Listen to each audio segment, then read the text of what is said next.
بسم الله الرحمن الرحيم، والصلاة والسلام على أشرف خلق الله سيدنا محمد خاتم الأنبياء والمرسلين. أما بعد، معانا سخان سخان بلاطة. السخان ده مش شغال، موصلوش باور. نبدأ نتأكد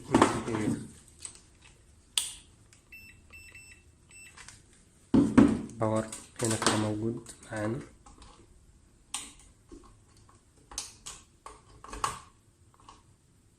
في باور كده 220 ولا 230 فولت.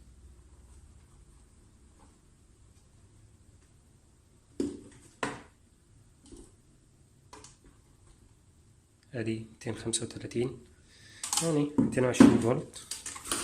هنبدأ نركب فيشة السخان في كهرباء، نشوف هيشتغل معانا ولا لا. اللمبة ما نورتش، ما اشتغلش خالص. نبدأ.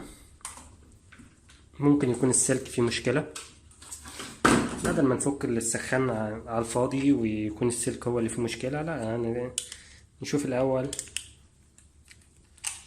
الفيشة دي، بداية السلك. هنا فيوز. هنبدأ نختبر الفيوز هل هو شغال ولا لا. هنجيب الافوميتر على البازر، نتأكد ان هو يعمل بازر معانا.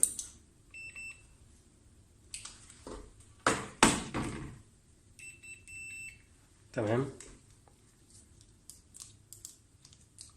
شوف كده. تمام كده الفيوز شغال. نبدأ نقيس السلك كله من الداخل لحد البداية هنا. نبدأ كده نفك الغطا ده.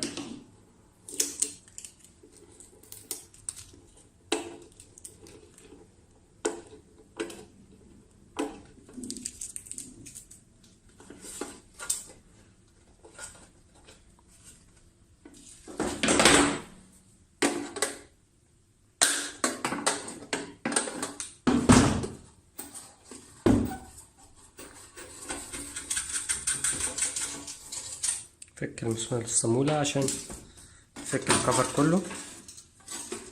نبص على السخان من الداخل، دي البلاطة وادي السخان. ادي نهاية السلك وادي البداية. هنبدأ نشوف السلك معانا سليم ولا لا.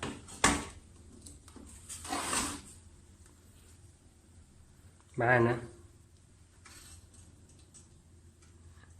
ادي ديت الهيرس اللي هي الجراوند.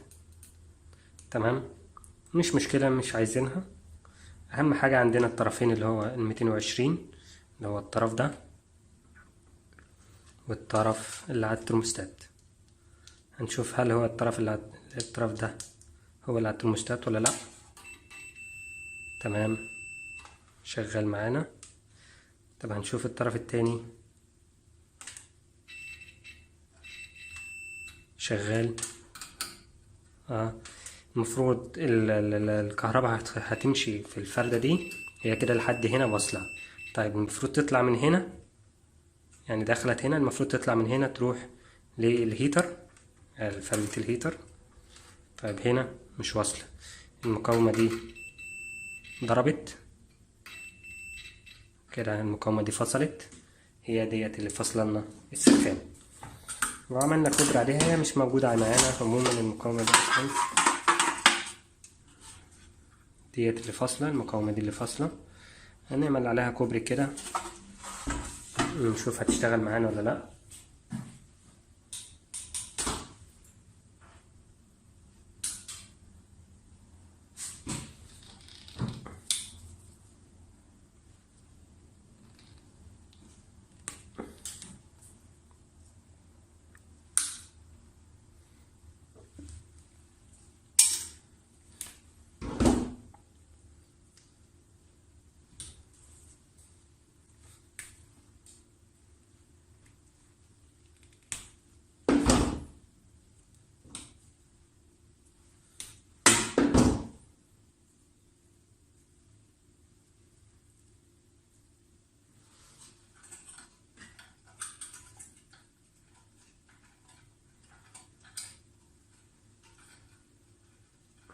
كده بداية السلك مع نهاية السلك، يعني بداية المقاومة مع نهاية المقاومة.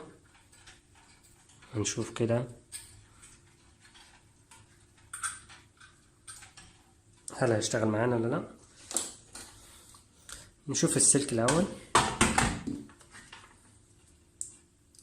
دي الفردة الفاصلة لحد هنا واصلة كده شغالة، كده هنا اشتغلت. طيب لو حطينا السلك في الكهرباء نربط الأول الايه، نقفل الفيشة دي كده.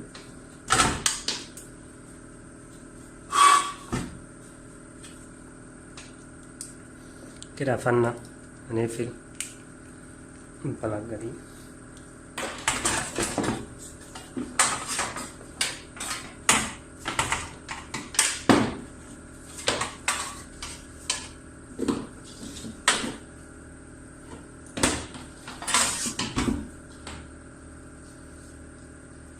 ونحط الفيشة في الكهرباء.